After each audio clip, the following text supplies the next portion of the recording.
The legend of Attila the Hun, the scourge of God. By 5th century Europe, Attila's name stirred dread across kingdoms. With his legion of ruthless Huns, he swept through cities like a plague, unstoppable, unrelenting.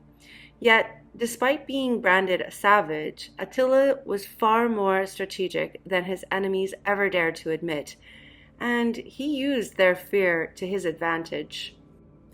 Attila's legacy outlived him. For centuries, stories spread of an indomitable warrior feared and admired in equal measure. Yet most details about his life, reign, and even personality remain vague. And ironically, the tales we do have came not from his allies, but from the very empires he tormented. The truth is elusive and has sparked centuries of debate. We know that Attila the Hun mysteriously died during his wedding night, causing some to suspect his new wife assassinated the fearsome ruler. But historians believe the true cause of his death was far more bizarre. Who is the man behind the legend? His name's origin is uncertain, much like the man himself. Some say it means little father in East Germanic, but history gave him a darker title, Flagum Dei, the scourge of God, a name that echoed like a curse through Europe. Born between 390 and 410 CE, Attila was groomed for leadership under his uncles, the twin rulers Oktar and Ruga. As son of their brother, royal blood flowed through his veins, his destiny already written in the fires of conquest. Attila was destined to succeed them and rule the kingdom. When Oktar died on campaign and Ruga fell, some say by a thunderbolt, Attila and his brother Bleda seized power. Joint kings, just like their uncles before them, but these two were unlike any rulers Europe had seen before. A popular myth is that the Hunnic people were primitive barbarians, but far from wild marauders, Attila and Bleda were schooled in diplomacy, language, and war. They spoke Gothic and Latin. They trained in archery, swordsplay, and horse mastery. They were not mere warlords. They were educated, calculating, and deadly, and they led an army of extremely skilled warriors. Even before Attila's rise, the Huns struck fear across Europe. Germanic tribes knew better than to challenge them. Their tenacious mounted archers were nearly mythical in precision, carving out territory and respect in equal measure. Though enemies, Rome found the Huns useful, and they maintained a mutually profitable relationship. Rome sometimes paid them to crush the enemies of the empire, but they never did see eye to eye, and this uneasy alliance was a powder keg. The Romans simply saw a monetary exchange for services rendered. The gold was a mercenary fee, but the Huns saw the gold as tribute. The rift in perspective would soon cost them dearly. Pride ran deep on both sides, and pride, as history shows, often precedes ruin. Attila and Bleda assumed the rule of the Huns at a volatile time, and tensions were running particularly high. Two treacherous Huns had fled into eastern Rome. Attila and Bleda demanded the defectors return, and this began negotiations with Emperor Theodosius II's envoy. In 435, Attila and his brother met with the Romans and established a treaty in which Rome agreed to return the traitors. But that wasn't all. The Romans had been paying a tribute of 350 Roman pounds of gold, but this new agreement doubled the amount. Now, 700 Roman pounds of tribute poured into Hunnic hands, and Attila was just getting started. For a time, the Huns turned east, eyes fixed on the Sassanid Empire. Rome breathed easy, but the hiatus didn't last for long. They bit off more than they could chew. after a humiliating defeat in Armenia, Attila's ambitions turned towards a new victory. In 440, Attila's fury crashed down on a northern Danube market, heralding a new wave of attacks. The Sassanid setback did nothing to dull the Huns' hunger, it only redirected it, and Europe trembled once more. As Rome dealt with the rise of Germanic Vandals in Africa, Attila and Bleda pounced. Taking advantage of Rome's divided attention, they laid waste to the city-states along the Danube. Meanwhile, the Vandals cut Rome off from its African grain, leaving the empire starving and scattered. Rome relocated nearly all its Balkan troops to Sicily for their counter-attack against the Vandals, but this only gave a greater advantage to the Huns, as it left the region undefended and cleared the path for Attila's invasion. In 441, he stormed through Illyricum and the Balkans, meeting little resistance. The time for diplomacy was over. Theodosius rejected Attila's demands and readied for war. He minted coins, raised armies, and braced for the worst. But Attila didn't hesitate. He welcomed the challenge, with fire in his belly and vengeance in his grip. In 447, Attila and Bleda launched a full assault on Rome, and the empire wasn't ready. This time, the Huns came with siege towers and battering rams, crushing city after city. Only the massive double walls of Constantinople finally brought their rampage to a halt. Theodosius's bravado shattered overnight. With cities in ruin and morale broken, Theodosius caved. He sent Anatolius to beg for peace. This new treaty was humiliating. Rome paid higher ransoms, inflated tributes, and a staggering 6,000 pounds of gold. Rome surrendered its pride just to survive. Satisfied, the Huns retreated for a while. They returned to the great Hungarian plains, where power would soon begin to shift again. Around 445, Attila became the sole ruler of the Huns. His brother Bleda was dead, and that death, many whispered that it wasn't an accident. Bleda's end is cloaked in mystery, but few doubt Attila's hand in it. Whether it was a public duel or a shadowy assassination, most agreed Attila killed his brother to claim total power. With Bleda gone, Attila's bloodlust for conquest was reignited. In 447, Attila broke the treaty and stormed Rome's borders again. The Eastern army tried to stop him at the Battle of Eutus, but failed. Victorious, Attila ripped through the Balkans, leaving devastation in his wake. Only one Roman stronghold remained. Attila set his sights once more on Constantinople. Recent earthquakes had cracked the city's once impenetrable walls, but Roman prefect Constantinus moved fast. Reinforcements arrived, the walls were rebuilt, and an Syrian army joined the defense, and the city held. While warring with the east, Attila built ties with the west. Emperor Valentinian III welcomed an alliance, and together they targeted the kingdom of Toulouse. But in the emperor's own house, betrayal was brewing. Valentinia's sister, Honoria, was desperate to get out of a politically arranged marriage to a Roman senator, so she sent her ring and a plea to Attila. Whether she meant it or not, Attila took it as a marriage proposal, and he accepted, along with half the Western Empire as her dowry.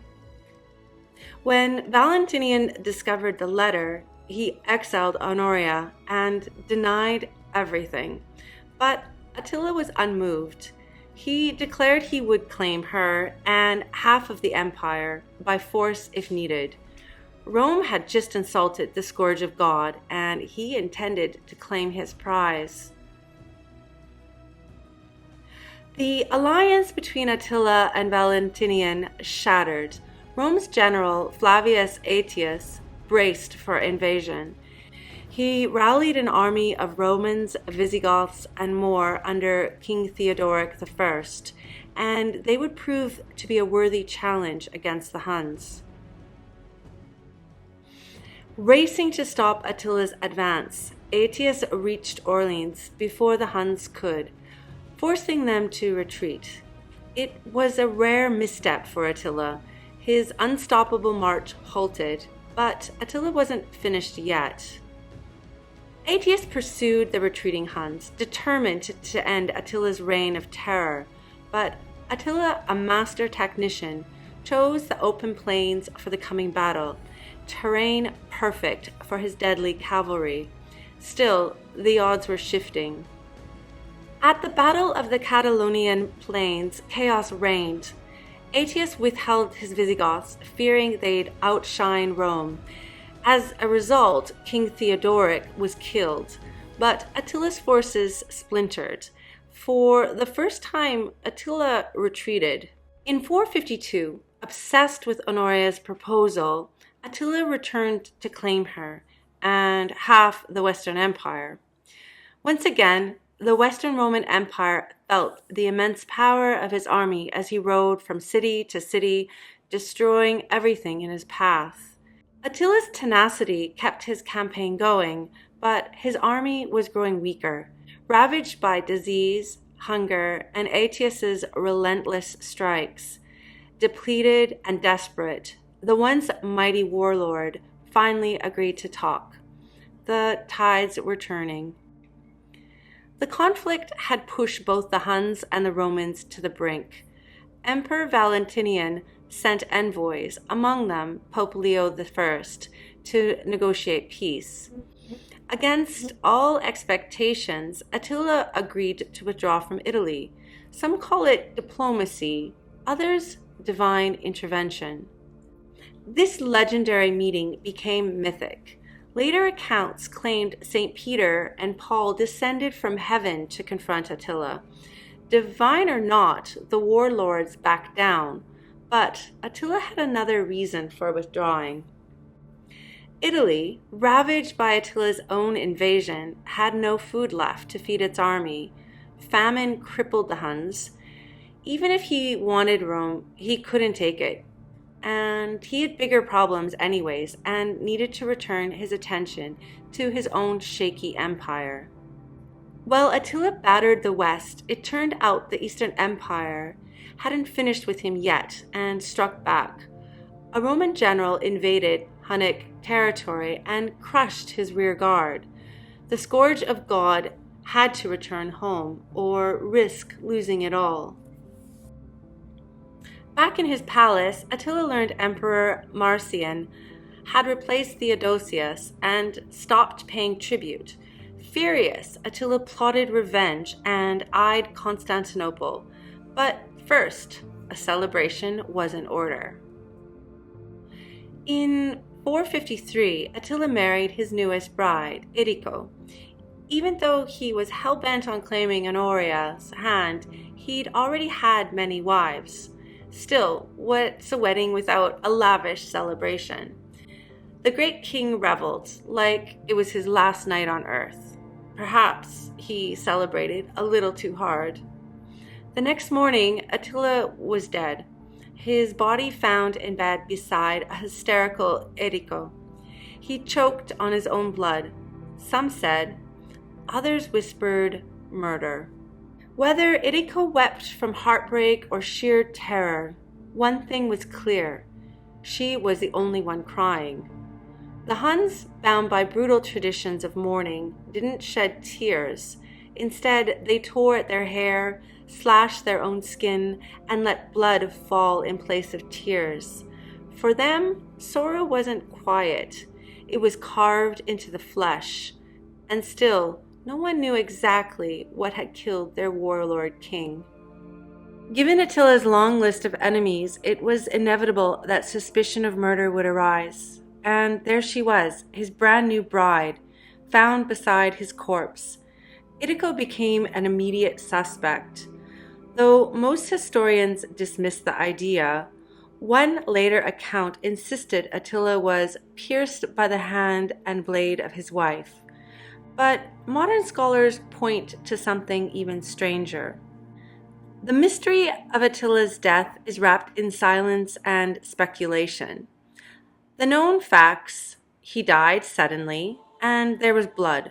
Some believe that in a drunken stupor he suffered a violent nosebleed and drowned in his sleep.